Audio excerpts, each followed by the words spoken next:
Hello everyone, welcome to online economics class. Students, last video मैंने आपसे discuss किया था chapter number 2 collection of data, और जिसमें हमने दो टॉपिक स्टडी किए थे, primary source of data and secondary source of data. When we collect the data from the source of origin, then that data is known as primary data, और उस source को primary source of data कहते हैं। And when we use the second hand data, that data is known as secondary data, और जिस source से वो secondary data use किया जाता है that is known as secondary source of data. Now let we start today's topic, और आज का टॉपिक है how basic data is collected. तो जब हम बेसिक डेटा की बात करते हैं तो बेसिक डेटा जो कलेक्ट किया जाता है it is collected from the primary source, so it is known as primary source of data. How do we do it? It involves the study of set of statical methods. जब हम data को collect करते हैं तो ये जो तरीका होता है डेटा कलेक्ट करने का, ये स्टैटिकल मेथड्स या स्टैटिकल टेक्निक्स कही जाती है। The following are some of the well known methods of collecting primary data. तो चलिए हम मेन जो आपके मेथड्स हैं वो डिस्कस करते हैं। Number 1 is direct personal investigation, number 2 is indirect oral investigation, number 3 is information from local source of correspondents, number 4 it is the most important one, information through questionnaire and schedule. So questionnaire schedule को collect करने के लिए हमारे पास दो methods होते हैं, mailing method और यूनिमिट्रिस method. आज की वीडियो में आपसे डिस्कस करूंगा direct personal investigation, indirect oral investigation, information from local source of correspondents. चलिए स्टार्ट करते हैं आज की वीडियो।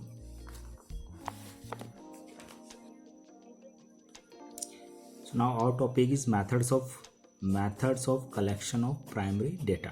Primary data को हम कैसे कैसे कलेक्ट कर सकते हैं। तो in this we have the first method that is direct personal investigation. So what is direct personal investigation? In this method data are personally collected. तो इस मेथड में हम डाटा को पर्सनली कलेक्ट करते हैं। पर्सनली किससे? जिससे हमें इंफॉर्मेशन लेनी है, और जिस पर्सन से इंफॉर्मेशन ली जाती है उसे कहते हैं इन्फॉर्मेंट्स। तो personally collected by the investigator. Investigator वो पर्सन होता है जो इन्फॉर्मेशन कलेक्ट कर रहा होता है, और जिस पर्सन से इन्फॉर्मेशन ली जाती है वो कहलाता है इन्फॉर्मेंट्स। अब इसका एक एग्जांपल भी लेते हैं। इसका एग्जांपल है इंटरव्यूइंग। तो ये एक्चुअली इसको इंटरव्यू मेथड भी कहते हैं। अब एग्जांपल है interviewing students of A school. जैसे मैं कहूँ कि मैं आपकी क्लास में ये पता करना चाहता हूँ कि आपके पॉकेट एक्सपेंसेस क्या हैं, आप डेली में कितना खर्चा करते हैं अपने पॉकेट मनी का। तो मैं क्या करूँगा, I will take interview for each and every student. तो ये एग्जांपल किसका होगा? ये एग्जांपल होगा डायरेक्ट पर्सनल इन्वेस्टिगेशन। तो कहा गया है interviewing student of a school personally means है हर एक स्टूडेंट से इंडिविजुअली पूछा जाए कि भाई आप कितना पॉकेट मनी खर्च करते हो डेली बेसिस पे। तो वो जो मेथड होगा डेटा कलेक्शन का, that is known as direct personal investigation. अब जब हम डिफरेंट मेथड्स मैंने आपको बताया, प्राइमरी डेटा कलेक्ट करने के अलग अलग मेथड्स हैं, तो अकॉर्डिंग टू आवर ऑब्जेक्टिव उसकी सुटेबिलिटी कहाँ पर ज़्यादा होती है और कहाँ पर नहीं होती है। तो इस मेथड की जो सुटेबिलिटी है, चलिए वो डिस्कस कर लेते हैं। Suitability number 1, when area of inquiry is limited, मतलब जब ज़्यादा लोगों को इंक्वायरी नहीं करना है, लिमिटेड लोगों से ही हमें इंफॉर्मेशन कलेक्ट करनी है। Number 2, maximum degree of accuracy is needed, जब एक्यूरेट, हमें ऐसा डाटा चाहिए हो जो बिल्कुल एक्यूरेट हो, क्योंकि जो इन्फॉर्मेंट है हम उसी से ही इंफॉर्मेशन ले रहे हैं, ना कि किसी और से। तो जो डाटा हमें मिलेगा वो क्या होगा? बिल्कुल एक्यूरेट होगा। तो मैक्सिमम डिग्री ऑफ एक्यूरेसी अगर चाहिए होती है तब हम डायरेक्ट पर्सनल इन्वेस्टिगेशन का यूज़ करते हैं। Number 3, direct contact with इंफॉर्मेंट is necessary, जब हमें ये जो इन्फॉर्मेशन निकालनी हो वो सीधी इन्फॉर्मेंट्स के थ्रू ही निकालनी हो, तो डायरेक्ट कांटेक्ट होना जरूरी है, तो उसमें डायरेक्ट पर्सनल इन्वेस्टिगेशन सुटेबल रहेगा। Number 4, secrecy of information is significant, जब जो इन्फॉर्मेंट दे रहा है वो सेक्रेट हो। Number 5, data are required to be original, जो हमारा डेटा हो वो ओरिजिनल हो, मैक्सिमम डिग्री ऑफ ओरिजिनलिटी की रिक्वायरमेंट है। तो जब हमें हमारा एरिया लिमिटेड हो, एक्यूरेट डेटा चाहिए हो, डायरेक्ट कांटेक्ट होना चाहिए हो इन्फॉर्मेंट से, और सेक्रेसी बनी रहे, और डाटा भी कैसा हो? ओरिजिनल हो, then we use the direct personal investigation. अब इस मेथड की मेरिट्स डिस्कस कर लेते हैं, क्या इसकी मेरिट्स हैं। तो नंबर 1 मेरिट इज़ एक्यूरेसी। सो ये डेटा बहुत ज़्यादा एक्यूरेट रहता है। इसका रीज़न है क्योंकि इसको हम सोर्स ऑफ ओरिजिन से ही कलेक्ट करते हैं, तो इसकी एक्यूरेटी 100% रहती है। Number 2 originality, first hand data है तो ओरिजिनल डेटा है और इन्फॉर्मेशन जो है वो सीधी इन्फॉर्मेंट से निकल के आ रही है, तो ओरिजिनलिटी है। Number 3 merit is reliability. इस पर रिलायबल किया जा सकता है क्योंकि इंक्वायरी क्या है, इंटेंसिव है, मतलब सीधे इन्फॉर्मेंट से ही इंक्वायरी की जा रही है। यूनिफॉर्मिटी मीन्स जो डेटा कलेक्ट किया जा रहा है वो थ्रू द इन्वेस्टिगेटर किया जा रहा है। इन्वेस्टिगेटर मतलब जो इस डेटा को इन्वेस्टिगेशन कर रहा है, तो हर एक पर्सन से जिससे भी इन्वेस्टिगेशन करेगा वही पर्टिकुलर क्वेश्चंस पूछेगा, तो इसमें एक यूनिफॉर्मिटी मतलब सेम टाइप ऑफ इंफॉर्मेशन निकल के आएगी। Number 5 elastic. इलास्टिक मीन्स होता है फ्लेक्सिबल। मीन्स जब इन्वेस्टिगेटर रेस्पोंडेंट से या फिर जिसको हम इंफॉर्मेंट कहते हैं उससे बाय द इंटरव्यू वो इन्फॉर्मेशन निकाल रहा है, तो यहाँ पर फ्लेक्सिबिलिटी हो सकती है कि कुछ क्वेश्चंस ऐसे होते हैं जो रेस्पोंडेंट्स को समझ में ना आए, तो वो उन क्वेश्चंस को चेंज कर सकता है या फिर उसको एक्सप्लेन कर सकता है, तो it is very elastic. And last one is related data. तो when in direct contact with the informant the investigator may obtain other related information, मतलब इस डेटा के अंदर अदर रिलेटेड इन्फॉर्मेशन भी निकल के आ सकती है। Now let we discuss about the demerits of direct personal investigation. Demerits ज़्यादातर जो मेरिट्स होती हैं उनके अपोजिट डीमेरिट्स हो जाती है, क्योंकि हमने पहले डिस्कस किया था कि इसकी सुटेबिलिटी है कि ये लिमिटेड एरिया में यूज़ होता है, तो ये इसकी एक डीमेरिट भी है कि difficulty to study vast area. जब हमें बहुत बड़ा एरिया में स्टडी करनी हो या डेटा कलेक्ट करना हो तो वहाँ पर हम इसको यूज़ नहीं कर सकते, क्योंकि यूज़ करेंगे तो it will take more time and very expensive, बहुत खर्चीला भी हो जाता है। तो खर्चीला है तो ये भी इसकी एक डिमेरिट है, that is costly. Number 3 personal bias हो सकता है। And number 4 it is a complex because directly interviewer से बात की जा रही है, तो ये it will take more complexity. अब जिस पर्सन से हम इन्वेस्टिगेशन करनी है उसके पास प्रॉपर टाइम है और क्या वो हमारी लैंग्वेज समझ पा रहा है, इस तरह की कुछ डिमेरिट्स हैं, तो हम इस तरह की जो मेथड है इसको कॉम्प्लेक्स की कैटेगरी में काउंट करते हैं। So students, direct personal investigation आपने काफ़ी देखा होगा, एक्टर्स के इंटरव्यू होते हैं, क्रिकेटर्स के इंटरव्यू होते हैं या फिर पॉलिटिशियंस के इंटरव्यू होते हैं। वहाँ पर जो डेटा कलेक्ट किया जाता है या उनसे इन्फॉर्मेशन ली जाती है that is known as direct personal investigation, या इसको इंटरव्यू मेथड भी कहते हैं। ये so number 2 method is indirect oral investigation. So in this method by which information is obtained orally from people who are expected to possess the necessary information, मतलब ऐसे लोगों से information लेना, वो person information दे रहा है जिसको उस particular thing, person या situation की knowledge है, and not from the person regarding whom the information is needed, मतलब उस person से directly information लेके किसी थर्ड पर्सन से इंफॉर्मेशन लेना, it is known as indirect oral investigation. इसका एग्जांपल देख लेते हैं। To know about grievances of workers. Grievances होती हैं परेशानियाँ किसकी, वर्कर्स की। तो वर्कर्स की परेशानियाँ अगर हमें पता करनी है, इसके रिलेटेड हमें इन्फॉर्मेशन चाहिए, तो डाटा कलेक्ट करना पड़ेगा। भाई कोई फैक्ट्री है वहाँ पे वर्कर्स काम कर रहे हैं तो उनकी क्या क्या परेशानियाँ हैं, हम अगर ये जानना चाह रहे हैं तो एक तरीका तो ये है कि हम हर एक वर्कर्स के पास जाएं और उनसे उनकी परेशानियां, उनसे जो ग्रीवेंस हैं उनके बारे में बात करें कि भाई उसके बारे में अगर इन्फॉर्मेशन चाहिए। तो एक तरीका तो ये है कि डायरेक्ट वर्कर से बात की जाए, तो वो मेथड कहलाएगा जो हमने पहला मेथड पढ़ाया डायरेक्ट पर्सनल इन्वेस्टिगेशन। लेकिन दूसरा मेथड ये है कि हम वर्कर से डायरेक्ट ना बात करके वन में talk to their trade union leader, उनका जो ट्रेड यूनियन लीडर है उससे बात की जाए कि उन लोगों को क्या परेशानी है। तो rather than asking workers to themselves, worker से ना पूछ के किससे बात की, ट्रेड यूनियन लीडर से। अब ट्रेड यूनियन लीडर यहाँ पर क्या है, वो वर्कर्स की जो ग्रीवेंसेस हैं, जो परेशानियाँ हैं, उनसे रिलेटेड नेसेसरी इन्फॉर्मेशन रखता है। तो हर एक वर्कर से ना मिलके डायरेक्टली किससे बात कर ली, ट्रेड यूनियन से। तो ये कहलाता है इनडायरेक्ट ओरल इन्वेस्टिगेशन। मतलब बात तो की जा रही है वर्कर्स के बारे में, इन्फॉर्मेशन तो निकाली जा रही है वर्कर्स के बारे में, लेकिन वर्कर्स से ना बात करके उनके किसी एक्सपर्टीज से बात की जा रही है। अब इसमें क्या हो रहा है, जब हम एक ही पर्सन से बात कर रहे हैं, तो सपोज करो किसी फैक्ट्री के अंदर 1000 वर्कर्स काम करते हैं, तो हर एक पर्सन से अगर बात करेंगे तो it will take more time and it will very costly. लेकिन वहीं जब हम एक उनके यूनियन लीडर से बात करें तो हमारा टाइम बच रहा है और जो पर्टिकुलर इन्फॉर्मेशन है वही निकल के आ रही है भाई वर्कर्स को क्या परेशानी है। डेटा इसकी स्टेबिलिटी कहाँ होगी, the field of inquiry is large, जहाँ पर लार्ज इंक्वायरी की जरूरत है।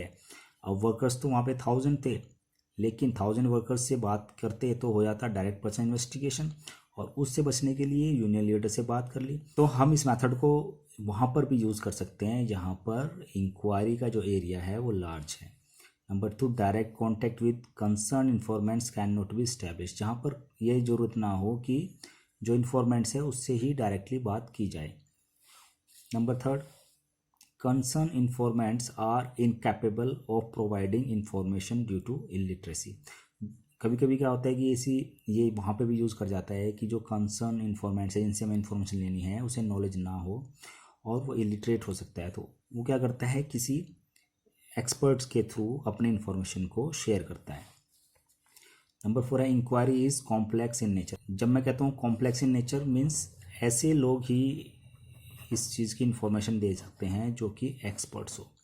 अब एक्सपर्ट्स की अगर मैं बात करूँ तो इसका एग्जांपल, जब हम क्रिकेट मैच देखते हैं तो क्रिकेट मैच जब स्टार्ट होता है उससे पहले वहाँ पर थर्ड एम्पायर आता है, जहाँ पर कुछ एक्सपर्ट्स होते हैं जो अपनी राय देते हैं उस पर्टिकुलर मैच के बारे में कि कौन सी टीम विन करेगी और कौन सी लूज़ रहेगी, या कौन प्लेयर कितना रन बनाएगा। और लास्ट में मैच ख़त्म होने के बाद भी जो एक्सपर्ट्स होते हैं वो डिस्कशन करते हैं कि कौन सी टीम विन हुई, उसके पीछे क्या रीजंस थे और जो टीम हारी है उसके क्या ड्रॉबैक्स रहे हैं। तो ये क्या हो रहा है, यहाँ पर एक्सपर्ट्स के व्यूज़ हैं। अब डायरेक्टली हर एक प्लेयर से तो बात नहीं की जा रही है, किसके थ्रू इन्फॉर्मेशन निकल के आ रही है, एक्सपर्ट्स के थ्रू।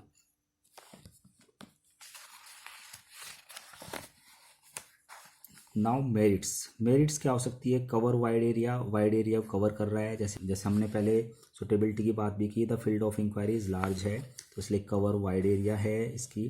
मेरिट्स कॉस्ट इफेक्टिव है, हर एक पर्सन से बात ना करके टाइम बच रहा है, save labour time and money, तीनों चीज़ बच रही है।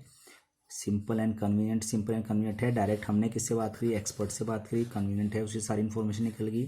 एक्सपर्ट ओपिनियन है, तो एक्सपर्ट ओपिनियन है जो पर्सन अपनी ओपिनियन दे रहा है वो उस फील्ड में एक्सपर्ट है। ये क्रिकेट की हम बात कर सकते हैं, जो भी ओपिनियंस देते हैं मैच स्टार्ट होने से पहले या मैच के बाद, वो एक्सपर्ट्स होते हैं, वो पहले क्रिकेट खेले हुए होते हैं। तो डेटा क्या होता है, रिलायबल होता है, उन्हें उस पर्टिकुलर फील्ड की फुल नॉलेज होती है। तो ये इसकी मेरिट्स हैं। डिमेरिट्स देख लीजिए, लैक ऑफ एक्यूरेसी है, लैक ऑफ एक्यूरेसी इसलिए कहेंगे क्योंकि इन्फॉर्मेंट्स जो है जिसकी इन्फॉर्मेशन है वो डायरेक्टली इन्वॉल्वमेंट नहीं है उसका, तो लैक ऑफ एक्यूरेसी है। पर्सनल बायस है, हो सकता है कि जो पर्सन जो एक्सपर्ट अपना ओपिनियन दे रहा हो वो किसी पर्टिकुलर टीम या किसी पर्टिकुलर वर्कर के लेके क्या हो, बायस हो, मतलब उसमें भेदभाव हो सकता है। ये इसमें एक रह सकती है, एक ड्रॉबैक्स है इसका या डिमेरिट है। एंड नंबर 3, डाउटफुल कंक्लूजन, क्योंकि ये एक एक्सपर्ट के अपने व्यूज़ हैं, ओपिनियन है, तो ये डाउटफुल भी हो सकते हैं, उसका जो कंक्लूजन होगा वो डाउटफुल हो सकता है। थर्ड जो मेथड होता है प्राइमरी डेटा को कलेक्ट करने का, that is information from local source और कॉरस्पॉन्डेंट। लोकल सोर्स के थ्रू इन्फॉर्मेशन निकालना है, कॉरस्पॉन्डेंट के थ्रू, कॉरस्पॉन्डेंट को ही लोकल सोर्स कहते हैं। Under this method local persons are correspondents, जो लोकल पर्सनस होते हैं वो कॉरस्पॉन्डेंट्स होते हैं, are appointed in different parts of the area to be investigation. ये इन्वेस्टिगेशन आपने देखी होगी कि जो न्यूज़ चैनल होते हैं ये हर एक डिस्ट्रिक्ट और सिटीज़ में अपने कॉरस्पॉन्डेंट रखते हैं, क्योंकि उनको हर एक सिटीज़ की न्यूज़ चाहिए, इन्फॉर्मेशन चाहिए, और उसके लिए एक पर्सन हर एक प्लेस पे पॉसिबल नहीं होता है कि वो प्रेजेंट रहे। चैनल्स जो होते हैं या जो आपके न्यूज़पेपर्स होते हैं वो हर एक सिटी के अंदर अपने लोकल सोर्स या कॉरस्पॉन्डेंट को अपॉइंट करते हैं, जो डेली बेसिस पर उनको इन्फॉर्मेशन प्रोवाइड कराते हैं, जिसको वो थ्रू चैनल या थ्रू न्यूज़पेपर हम लोगों के साथ शेयर करते हैं। सो ये इसका एग्जाम्पल हो गया। तो दिस कलेक्ट, ये क्या करते हैं, इन्फॉर्मेंट्स जो होते हैं they collect information in the own way, अपने तरीके से इसको इन्फॉर्मेशन को कलेक्ट करते हैं and present into the investigator, और इन्वेस्टिगेटर को प्रेजेंट करते हैं। इन्वेस्टिगेटर यहाँ पे क्या हो सकता है, न्यूज़पेपर एजेंसी या फिर news channel. These correspondents are train to collect the information, जो ये कॉरस्पॉन्डेंट होते हैं इनको ट्रेनिंग दी जाती है इन्फॉर्मेशन कलेक्ट करने की, इसके रिस्पोंडेंट्स के थ्रू। तो ये ज़्यादातर कहाँ यूज होता है, रेडियो में, newspaper, news channels generally obtain information, strikes, theft, accident, इस तरह की चीज़ें होती है, भाई कहीं पे स्ट्राइक हो रही है, कहीं पर चोरी हुई है, कहीं पे एक्सीडेंट हो रहे हैं, बाय दिस मेथड, इस मेथड के थ्रू वो ये इन्फॉर्मेशन कलेक्ट करते हैं। क्योंकि न्यूज़ चैनल का या न्यूज़पेपर का हर जगह पहुंचना पॉसिबिलिटी नहीं होती है एक पर्सन की, तो वो हर एक लोकल एरियाज़ में अपने कॉरस्पॉन्डेंट या लोकल सोर्स को अवेलेबल रखता है। अब ये मेथड सूटेबल कहाँ पे है, सूटेबल देखिए, हम जब बात करते हैं एक न्यूज़ चैनल होता है वो पूरे इंडिया की न्यूज़ देता है, तो जाहिर सी बात है कि उसके जो लोकल कॉरस्पॉन्डेंट है वो हर सिटीज़ के अंदर अवेलेबल है। तो एरिया ऑफ इंक्वायरी क्या है, बहुत वाइड है। तो जहाँ पर एरिया ऑफ इंक्वायरी बहुत वाइड या लार्ज हो वहाँ पर ये सूटेबल रहता है।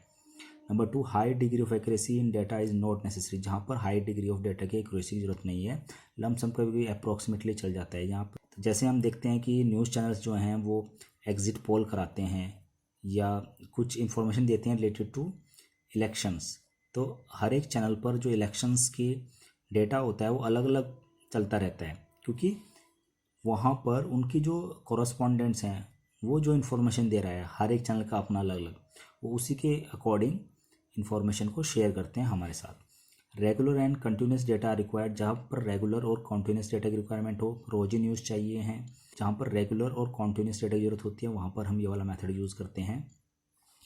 Information is required by radio, TV, newspaper extra, इन चीज़ों पे। मेरिट्स क्या हैं, मेरिट्स हैं वाइड कवरेज, वाइड कवरेज हो रहा है, सुटेबिलिटी में भी हमने पढ़ा था, cover wide area under investigation, inexpensive है क्योंकि बहुत बड़ा एरिया कवर कर रहे हैं, उसके अकॉर्डिंग ज़्यादा खर्चीला नहीं होता है जितने बड़े एरिया में कवर किया जाता है, comparatively cheaper in terms of time, money and efforts involve. Number 3 है रेगुलर इन्फॉर्मेशन चाहिए, ये हमने सुटेबिलिटी में भी पढ़ा है कि रेगुलर एंड कंटिन्यूस डाटा जहाँ पर रिक्वायरमेंट होती है, तो ये इसकी मेरिट भी है।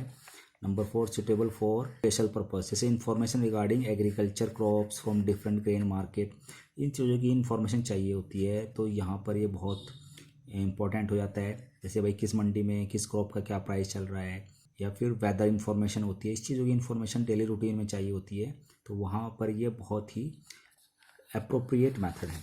अब डीमेरिट्स भी पढ़ लेते हैं। डीमेरिट्स हैं लैक ऑफ एक्यूरेसी, एक्यूरेसी की कमी होती है क्योंकि एक कॉरस्पॉन्डेंट या लोकल सोर्स इसकी इन्फॉर्मेशन को प्रोवाइड करा रहा है, तो वो जो डेटा होता है वो रफ या फिर अप्रोक्सीमेट रिजल्ट देता है। No originality due to lack of personal contact with respondent, respondent का डायरेक्टली कॉन्टैक्ट नहीं होता है। एक जो लोकल कॉरस्पॉन्डेंट्स है वो अपने इन्वेस्टिगेशन के अकॉर्डिंग ही उस बात को शेयर करते हैं। न्यूज़ चैनल पे आप देखेंगे कि डायरेक्टली किसी के बारे में अगर बात हो रही है तो जो लोकल न्यूज़ चैनल रिपोर्टर होता है वही उस न्यूज़ को प्रोवाइड कराता है, रिस्पोंडेंट्स वहाँ पर बहुत कम इन्फॉर्मेशन प्रोवाइड कराता है। तो रिस्पोंडेंट की इन्फॉर्मेशन नहीं होती है, लोकल कॉरस्पॉन्डेंट ही उस इन्फॉर्मेशन को शेयर करता है अपने व्यूज़ के अकॉर्डिंग। बायस्ड होता है, लोकल कॉरस्पॉन्डेंट का बायसनेस हो सकती है, भेदभाव हो सकता है, वो किसी इन्फॉर्मेशन को किस तरह से शो कर रहा है। टाइम कंज्यूमिंग है, टाइम कंज्यूमिंग ड्रॉबैक इसलिए कहा जा सकता है कि इन्फॉर्मेशन जो है वो घूम के आ रही है, पहले लोकल कॉरस्पॉन्डेंट उस इन्फॉर्मेशन को कलेक्ट करेगा, फिर वो उसको प्रोवाइड कराएगा न्यूज़पेपर या चैनल्स को, तो it will take more time. So these are the 3 methods जो कि प्राइमरी डेटा को कलेक्ट करने के लिए यूज़ किए जाते हैं और ये बहुत इंपॉर्टेंट है। So that's all for the today students, thank you, have a nice day.